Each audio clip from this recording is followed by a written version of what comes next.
ঈশ্বর দর্শন মোক্ষ লাভ। সর্বোপরি মুক্তি লাভের জন্যই সকল সাধকেরা ঈশ্বরের আরাধনা এবং সাধনা করে থাকেন।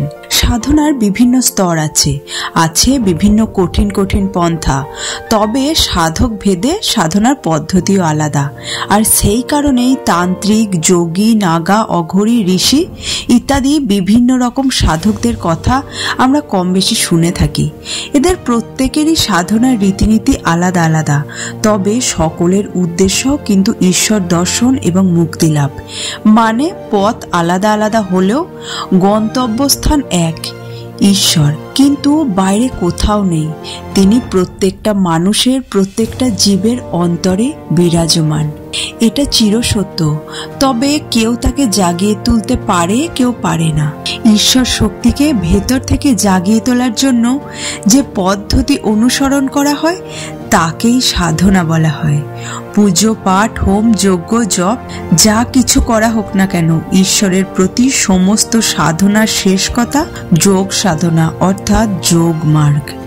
আমাদের শরীরের ভিতরে রয়েছে বিভিন্ন চক্র, যেগুলিকে সঠিক পদ্ধতিতে জাগিয়ে তুলতে পারলেই হয় ঈশ্বর উপলব্ধি, হয় ঈশ্বর দর্শন এবং সাধকের সাধন পথের শেষে মুক্তি লাভ। আমাদের সমাজে রয়েছে বিভিন্ন মন্দির, মসজিদ, কিন্তু প্রকৃত দেবালয় বা মন্দির যদি কিছু হয় সেটা হলো আমাদের দেহ।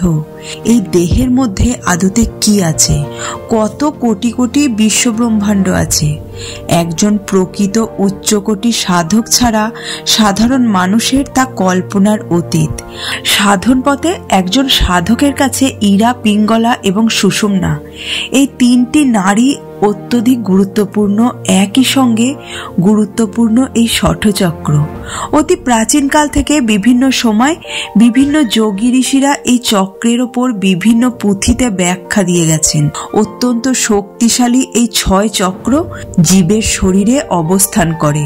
সুষুম্না স্পাইনাল কর্ড, অর্থাৎ আমাদের মেরুদণ্ড, আমাদের গুহ্যদ্বারের কিছু উপর থেকে আরম্ভ হয়ে একদম মাথা পর্যন্ত সম্পূর্ণ দেহটাকে দাঁড় করিয়ে রেখেছে। এই সুষুম্না কাণ্ডকে ঘিরেই এই মহা শক্তিশালী চক্রগুলো অবস্থান করছে। চক্রগুলোর আকৃতি কিছুটা ফুলের মতো পাপড়ি যুক্ত, তবে এই চক্র বা ফুলের পাপড়িগুলো বন্ধ অবস্থায় থাকে, যেগুলোকে সাধনা এবং বিভিন্ন যোগমার্গ দ্বারা একটার পর একটা জাগিয়ে তুলতে হয়। তবে অবশ্যই সঠিক গুরু এবং সঠিক সদ্গুরুর কৃপা ছাড়া এই অত্যন্ত শক্তিশালী চক্রগুলোকে জাগানো সম্ভব নয়। ঈশ্বর লাভ মুক্তি তো দূরের কথা। এবার আসি মূলাধার চক্র।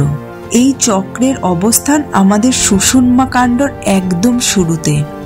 যারা এই সাধন পথে আছে অথবা যারা নিয়মিত মেডিটেশন ও যোগ চর্চা করেন তারা অবশ্যই জানবে অশ্বিনী মুদ্রার কথা।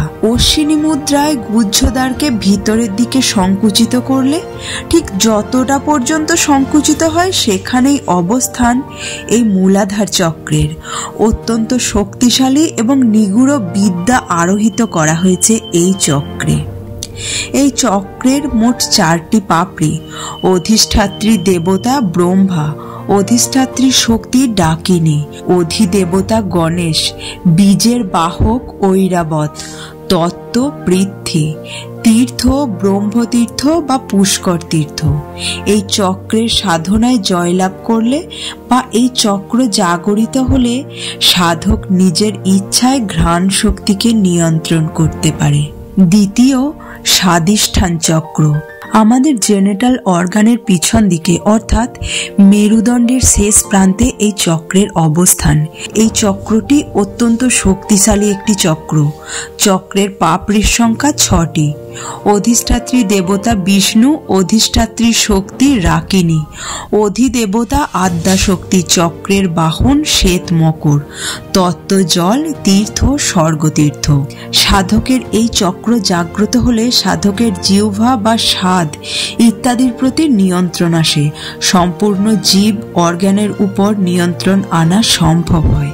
ফলে সাধকের কথাবার্তায়, খাওয়া দাওয়া ইত্যাদির মাধুর্য অনেক বেড়ে যায়। মণিপুর চক্র। আমাদের নাভি ঠিক পিছনের দিকে এই চক্রের অবস্থান। এটিও কিন্তু শরীরের একটি ভীষণ শক্তিশালী চক্র। চক্রের পাপড়ি সংখ্যা 10। অধিষ্ঠাত্রী দেবতা রুদ্র, অধিষ্ঠাত্রীর শক্তি লাকিনী, অধিদেবতা সূর্য, চক্রের বাহন মেষ, তত্ত্ব তেজ তীর্থ, দেবতীর্থ। এই চক্রের সাধক জয়লাভ করলে বা এই চক্র জাগ্রত হলে সাধকের দৃষ্টিশক্তি লক্ষ গুণ বেড়ে যায়। সাধক নিজের ইচ্ছা মতো দৃষ্টিশক্তির উপর নিয়ন্ত্রণ রাখতে পারে। রাতের অন্ধকারেও দিনের আলোর মতো চারিদিক দেখতে পারে। অনাহত চক্র। এই চক্রটির অবস্থান হলো হৃৎপিণ্ডের পিছনের দিকে, সুষুম্না কাণ্ডের অভ্যন্তরে।